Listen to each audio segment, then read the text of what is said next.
আসসালামু আলাইকুম। সবাই কেমন আছেন? আশা করি আল্লাহর রহমতে সবাই ভালো আছেন। আলহামদুলিল্লাহ আমিও ভালো আছি। তো মাস্টার সার্ভিসের জন্য ইয়ামাহা শোরুমে আমার এই বাইকটি নিয়ে যাই, বাইকটি সার্ভিস করার জন্য। আমার এই বাইকটা শুধু একটি গাড়ি না, অনেকটা সঙ্গীর মতো। যখন প্রথম কিনেছিলাম মনে হয়েছিল স্বপ্ন ছুঁয়ে দেখেছি। কত পথ চলেছি, কত গল্প জমেছে এর সাথে, তার হিসাব নেই। আজ সার্ভিস করতে নিয়ে এসেছি ইয়ামাহা শোরুমে। বাইকটা খুলছে, ভিতরে যন্ত্রপাতি ঠিক করছে। দেখতে দেখতে মনে হলো জীবনের সাথে বাইকেরও মিল আছে। আমাদের জীবনও তো এমন, মাঝে মাঝে থেমে যেতে হয়, ভেঙে পড়তে হয়, আবার ভিতরের সমস্যাগুলো ঠিক করতে হয়। বাইক যেমন যত্ন চায়, মানুষও তেমন যত্ন চায়, নিজের জন্য, নিজের স্বপ্নের জন্য, নিজের পথ চলার জন্য। একটা জিনিস খেয়াল করো, বাইকের প্রতিটা অংশই গুরুত্বপূর্ণ। ছোট্ট একটা নাট বল্টু যদি ঢিলে হয় পুরো যাত্রায় বিপদে পড়তে পারে। আমাদের জীবনও ঠিক তেমন। ছোট একটা ভুল, ছোট একটা অবহেলা বড় বিপদ ডেকে আনতে পারে। তাই যত্ন দরকার, ছোট থেকে বড় সবকিছু।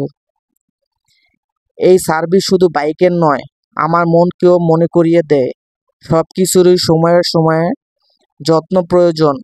বন্ধুত্ব হোক, ভালোবাসা হোক, কিংবা নিজের শরীরের মন। অনেক সময় আমরা ভাবি এখনো তো চলছে, ঠিক আছে, কিন্তু বাইকের মতোই ভিতরে ভিতরে ক্ষতি হতে থাকে। আর একদিন হঠাৎ করে বড় সমস্যা দেখা দেয়। তাই নিয়মিত যত্ন নেওয়া জরুরি। আজ সার্ভিসের পর বাইকটা নতুনের মতন হবে, আবার নতুন উদ্যমে চলবে। আর আমি শিখে নেব, আমাকেও এমনই হতে হবে। যত বাধা আসুক, যত ভিতরে সমস্যা হোক, থেমে থাকা যাবে না। সময় নিয়ে ঠিক করতে হবে, তারপর আবার ছুটতে হবে। আমার কাছে এই বাইকটা শুধু রাস্তা চলার জন্য নয়, জীবন শেখারও এক সঙ্গী। কারণ প্রতিবার যখন আমি বাইকে উঠি মনে হয় জীবন আসলে এক ভ্রমণ। গন্তব্য আছে, ঠিক আসল আনন্দটা পথ চলায়। বসে বসে ভাবছি কখন আমার এই বাইকটি ঠিক হবে, কখন ছুটে যাব গন্তব্যে।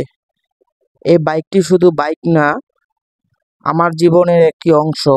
ঠিক হলেই নতুন উদ্যমে ছুটে চলবো আমার গন্তব্যে, আমার যাত্রায়। ওয়েটিং রুমে অপেক্ষা করছি বাইকের জন্য। দেখতে দেখতে আমার বাইকটি সার্ভিস সম্পূর্ণ হলো। আজকের ভিডিওটি এই পর্যন্তই। যদি আপনাদের কাছে ভালো লাগে অবশ্যই ভিডিওটি শেয়ার করে দিবেন। আর কে কে আমার মতো FZ ভার্সন 2 চালান অবশ্যই কমেন্ট করে যাবেন। আল্লাহ হাফেজ।